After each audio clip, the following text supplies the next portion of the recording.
Hello and welcome to News Centre. I'm Parikshit Luthra. US President Donald Trump has claimed that Prime Minister Modi has assured him that India will stop buying Russian oil. Speaking to reporters at the Oval Office, Trump said India will halt purchases within a short period of time. In response, the Indian Ministry of External Affairs said safeguarding consumer interests will be top priority. The ministry neither confirmed nor denied if this conversation on Russian oil took place between Prime Minister Modi and President Trump. The MEA went on to say that there has been steady progress on the expansion of the relationship with the US and discussions are ongoing about a trade deal. India's chief negotiator Rajesh Agrawal is in the US for a fresh round of talks. Here is President Trump speaking on India's oil trade with Russia. This is a war that should have never started, but it's a war that Russia should have won in the first week, and they're going into the fourth year. And I want to see it stop. So I was not happy that India was buying oil.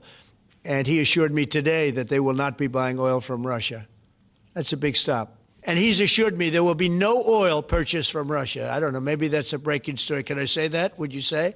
There will be no oil. He's not buying his oil from Russia. It started. You know, you can't do it immediately. It's a little bit of a process.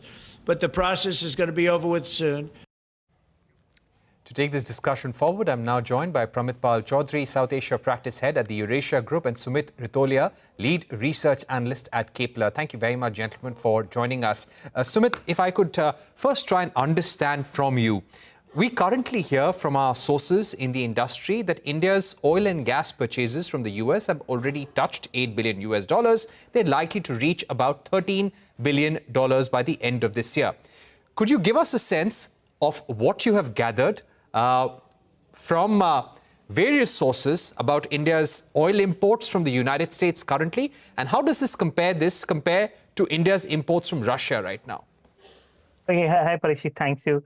So yeah, there is a notable increase in India's purchase from the United States, particularly in the Q3. I mean, July to September, as when we speak, or October is lining up to one of the highest imports in terms of crude oil and gas since 2022. So Indian refiners have increased their purchases from United States. But compared to Russia, like I would again take a break and say, like, India is very unlikely to rapidly decrease or go down on the path of not buying any Russian barrels. So to be honest, whatever if it has to happen will be based on pricing, or if unless like there is a sanctions tomorrow, like what we have on Iran and Venezuela. So and at the time of speaking, like October loading from Russia to India is around at fourth month high, around 1600 KBD, and in October imports to India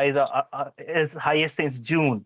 So data speaks that yeah, Russian barrels is here to stay.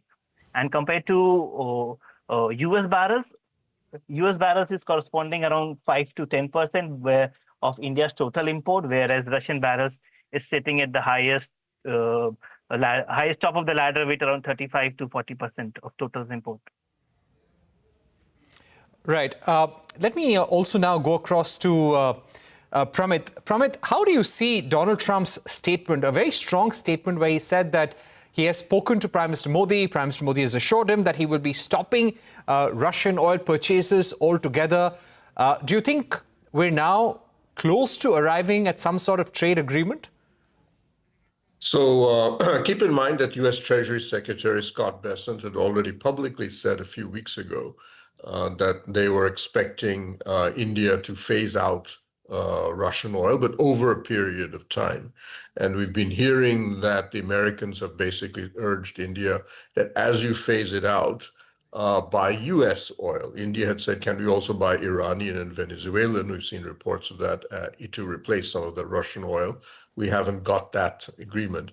The good thing about saying that we will buy American oil as a part of a partial phase out is that there is very little American crude available. Most American crude has been bought or booked well in advance, largely by governments and companies trying to keep the American system happy. So the phase out, if there is going to be one, will be over a period of time. But all of this points together at at least an agreement coming to on the 25% punitive tariff that was imposed over Russian oil purchases. India has always said, and you saw Vladimir Putin acknowledge this in a public statement, that this is an economic decision. In other words, it's not about a strategic policy. It is just that if Russian oil is cheaper or makes more economic sense, we will continue to buy it. If it doesn't make economic sense, we are prepared to go somewhere else. Today, that Ritolia would know better than I would, but my understanding that gap, the benefits of buying Russian oil are now actually being reduced to possibly as little as $2 a barrel, simply because global oil prices have fallen and are now very, very close to the $50 G7 price cap on Russian oil that we are following right now. So for India, the economic benefit is not particularly great. Our Russia relationship is extremely strong, so it's not driven by oil. And if it's part of a larger trade deal, then it would make perfect sense in the national interest for India to do so. Right. And what is your sense, Pramit? What could India do in terms of long-term energy purchases from the US to meet the trade deficit? Certain sources in the government believe that, yes, there is a $45 billion trade deficit, but the energy trade itself may be good enough to address this trade deficit. So you may remember after the February summit between Modi and Trump, the Indian Foreign Secretary Vikram Misri in the press conference afterwards had said India could see, if I remember correctly, buying $20 billion worth mainly of LNG from the United States. Oil not in great supply, other products that are coal and so on don't make much sense to get from the United States. But LNG is something America does produce in large quantities. Even there, they're kind of tapped out for the time being. But by early 2030, we should start to see a large increase in American LNG production, something that we do need. In the negotiations, the private negotiations between India and the US, America has also said that India investing in LNG programs in the United States would also be considered acceptable and would be considered an offset against that trade deficit. That would actually make the most sense. These long-term LNG terminals, gas fields are generally quite profitable. We found that definitely with the Russians when we invested in Sakhalin, which seems to be coming out of sanctions in Siberia, that these are extremely profitable for India. So if that is also going to be part of the mix, then it makes perfect sense for India to consider both buying LNG in the long run, but also even better, perhaps investing in American LNG terminals and gas fields. Right. Sumit, if I can return to you, what would be your sense in terms of the total value of India's oil purchases from the United States by the end of this year? We've got informal estimates of about 12 to 13 billion US dollars. What would be your estimate for this fiscal or for this calendar year since Trump has come to power and till the end of this fiscal year? So our internal assumption is around your number only, but coming back to again, like there is not much potential upsides to India buying crude oil from United States. So we have already hit 300 KBD till now, and I see further upside of around 150 KBD only. Whatever the minister was saying, that whatever India can increase buying is another on LNG and LPG, but on crude oil side, we are almost capped. So you're saying that now there is greater room for buying LNG and LPG from the US. That's what you're saying. Yeah, rather than increased crude oil imports. Like crude oil, we can go max to max 100 to 150 KBD more, but not more than that. All right. Maximum 100 to 150 KBD more. That's what Sumit is saying. Pramit, also, what do you think are the remaining sticking points in the deal? Is it the average tariff rate? Is it because they want greater access to agriculture and dairy, or they want zero tariffs for US automobiles also?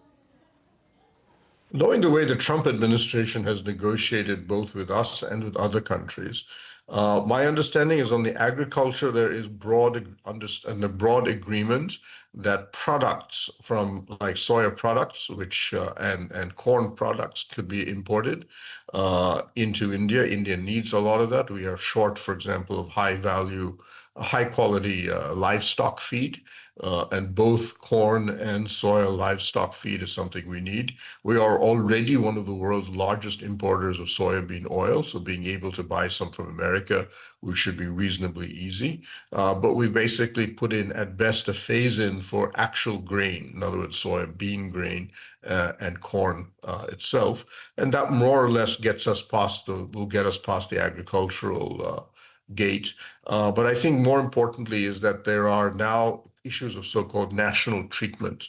Trump has often said that India cannot have a discriminatory regulatory policy towards US versus Indian firms in the digital and financial space. So for example, India imposes a slightly higher tax on foreign banks than it does on Indian banks. It has data localization, cross-border data restrictions on foreign companies.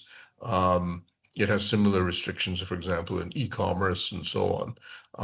I think at a time when India is trying very hard to attract FDI, our net FDI numbers have collapsed in the past year or so. This actually makes sense.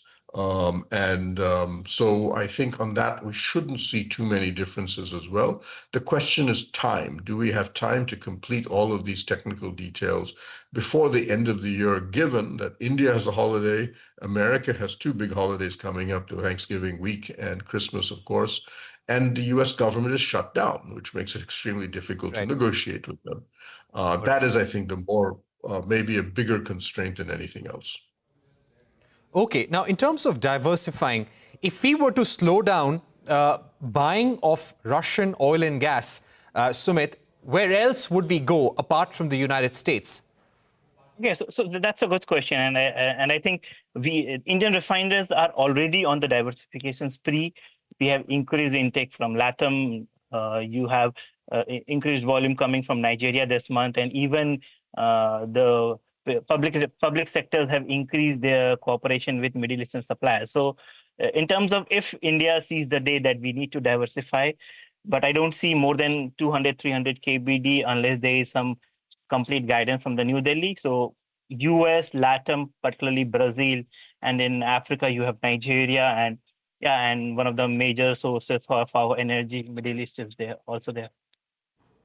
All right. Pramit, we've just heard from the MEA spokesperson. He was asked if there has been any kind of conversation since yesterday between Prime Minister Modi and President Trump, because President Trump claimed that Prime Minister has told him today that India is going to stop buying Russian oil. The MEA spokesperson has said that, as far as I know, there has been no telephone calls between Prime Minister Modi and President Trump yesterday.